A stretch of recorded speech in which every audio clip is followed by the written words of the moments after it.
Welcome to our channel.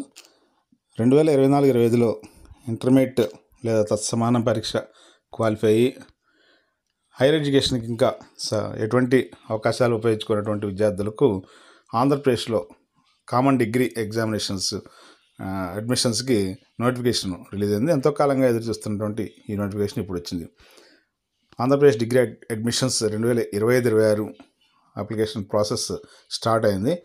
దీనికి సంబంధించిన వరకు ఏపీ OAMDC 2025-26 అడ్మిషన్స్ అనే ఆన్లైన్ పోర్టల్లో ఈ అప్లికేషన్స్ అందుబాటులో ఉంటాయి. దీనికి ఎలా అప్లై చేసుకోవాలి, ఏమేమి కావాలి, అలాగే రిజిస్ట్రేషన్ ప్రాసెస్ ఏంటనేది ఈ వీడియో ద్వారా మీకు తెలియజేస్తున్నాం. ముందుగా ఈ ఏపీ OAMDC వెబ్సైట్లో రిజిస్ట్రేషన్ చేసుకోవాలి. ఆ రిజిస్ట్రేషన్ సంబంధించిన వరకు మీ intermediate hall ticket number enter చేస్తే, అలాగే లేదా ఈక్వలెంట్ బోర్డ్ నేమ్ ఏదైనా మీకు చదివినటువంటి కోర్సు సంబంధించింది హాల్ టికెట్ నెంబర్ ఎంటర్ చేసి తర్వాత ఆధార్ నెంబర్ ఎంటర్ చేస్తే మీ డేటా మొత్తం కూడా అక్కడ డిస్ప్లే అవుతుంది. అలాగే ఫోన్ నెంబరు, మెయిల్ ఐడి కూడా ఎంటర్ చేసి ఓటీపీస్ వస్తాయి. వాటిని సబ్మిట్ చేసిన తర్వాత అప్లికేషన్లో క్యాస్ట్ కేటగిరీ అలాగే మీకు సంబంధించిన వివరాలని ఫిలప్ చేసి సబ్మిట్ చేయాలి. ఆ తర్వాత ఆటోమేటిక్గా పేమెంట్ పేజీకి నెక్స్ట్ స్టెప్కి వెళ్ళిపోతుంది. అప్పుడు మీరు కన్సర్న్డ్ పేమెంట్ ఎంతైతే మీకు చూపిస్తుందో మీ కేటగిరీని బట్టి ఆ ఫీజు పేమెంట్ అనేది ఉంటుంది. దాన్ని పేమెంట్ చేసిన తర్వాత నెక్స్ట్ స్టెప్లో మళ్ళీ అప్లికేషన్ ఫామ్ ఓపెన్ అవుతుంది. ఇందులో మెయిల్ ఐడి తోటి అలాగే పాస్వర్డ్ ఒకటి మీకు మెయిల్ ఐడికి వస్తుంది. రిజిస్టర్ అయినప్పుడు ఆ మెయిల్ ఐడి పాస్వర్డ్ రెండు ఎంటర్ చేసి మీ basic details, intermediate details, special categories ఉంటాయి, అలాగే అప్లోడ్ డాక్యుమెంట్స్ పూర్తిగా అన్నింటినీ అప్లోడ్ చేసి తర్వాత ఫోటో అండ్ సిగ్నేచర్ అప్లోడ్ చేసి పూర్తిగా అన్నీ సబ్మిట్ అయిన తర్వాత అప్పుడు కన్ఫర్మేషన్ వస్తుంది. అప్పుడు తర్వాత మీకు ఒక అప్లికేషన్ నెంబర్ జనరేట్ అవుతుంది. ఇక్కడ నుంచి స్టెప్ బై స్టెప్ మీరు ఆ అప్లికేషన్ను ఏ విధంగా ఫిలప్ చేయాలనేది కూడా ఒకసారి పరిశీలిద్దాం. ముందుగా రిజిస్ట్రేషన్ అయిన తర్వాత మీకు వచ్చినటువంటి మెయిల్ ఐడితో పాటు ఐడిలో వచ్చిన పాస్వర్డ్ ఉంటుంది. ఆ పాస్వర్డ్ని ఎంటర్ చేసి లాగిన్ అయ్యి అక్కడ ఇంటర్మీడియట్ బోర్డ్ నేము అలాగే క్యాస్ట్ కేటగిరీ ఇంకా మీకు ఉన్నటువంటి డీటెయిల్స్ అన్నీ అక్కడ చూపించిన డీటెయిల్స్ని ఫిలప్ చేయాలి. ఆ తర్వాత పేమెంట్ అయిపోయిన తర్వాత మీకు రిజిస్ట్రేషన్ అయిపోయి అప్లికేషన్ ఫిల్ చేసిన తర్వాత మీ అప్లికేషన్ కన్ఫర్మ్ అవుతుంది అనమాట.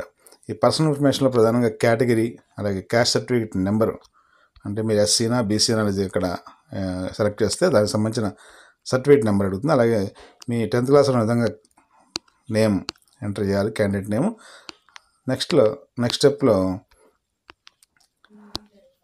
ఫాదర్ నేము, మదర్ నేము, అలాగే మీ intermediate hall ticket number, board name, intermediate course ఏం చేశారు అంటే ఇంటర్మీడియట్లో గ్రూపు, అలాగే వొకేషనల్ అయితే బ్రిడ్జ్ కోర్స్ ఏం చేశారా, సెకండ్ లాంగ్వేజ్ ఏంటి, మీడియం ఏంటి, అలాగే మ్యాక్సిమం మార్క్స్ అన్నీ, వచ్చిన మార్క్స్ అన్నీ, ఈ డీటెయిల్స్ అన్నీ కూడా ఎంటర్ చేయాలి. నెక్స్ట్ స్టెప్లో ఇంకా స్పెషల్ కేటగిరీస్ అంటే డిజేబుల్డ్ కానీ, స్పోర్ట్స్ అండ్ గేమ్స్ కానీ, ఎక్స్ట్రా కరిక్యులర్ యాక్టివిటీస్ కానీ, అంటే సిఏపీ అంటే చిల్డ్రన్ ఆఫ్ ఆర్మ్డ్ ఫోర్సెస్, ఈ డీటెయిల్స్ని కూడా ఎంటర్ చేయాల్సి ఉంటుంది ఉంటే కనుక.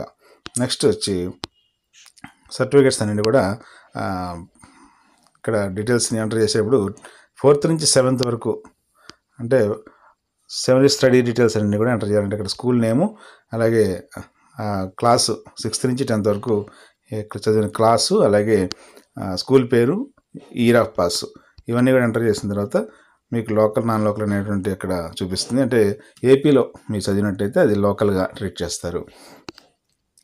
నెక్స్ట్ సర్టిఫికేట్స్ అప్లోడ్ చేయడం. ఈ సర్టిఫికేట్స్ అప్లోడ్ విషయంలో చాలా జాగ్రత్తగా అప్లోడ్ చేయాలి. ఇంటర్మీడియట్ టీసీ అలాగే 10th class mark list, intermediate mark list, caste certificate, income certificate, 6th class study certificate అంటే 6th నుంచి స్టడీ సర్టిఫికెట్స్, అలాగే 10th వరకు కూడా ఈ స్టడీ సర్టిఫికేట్స్ని అప్లోడ్ చేయాలి. చేసిన తర్వాత అప్లికేషన్ ఫోటో సిగ్నేచర్ కూడా అప్లోడ్ చేస్తే ఇక్కడతోటి మీకు ఈ అప్లికేషన్ పార్ట్ పూర్తవుతుంది. ఇక్కడ నుంచి సబ్మిట్ కొట్టిన తర్వాత అన్నీ సేవ్ చేసుకుని సబ్మిట్ కొట్టాలి. చేసిన తర్వాత మీకు ఒక ప్రివ్యూ వస్తుంది. ఆ ప్రివ్యూని యాక్సెప్ట్ చేస్తే మీకు మీ అప్లికేషన్ సక్సెస్ఫుల్గా సబ్మిట్ అయినట్టుగా ఒక మెసేజ్ వస్తుంది. అక్కడ అప్లికేషన్ ఐడి కూడా క్రియేట్ అవుతుంది.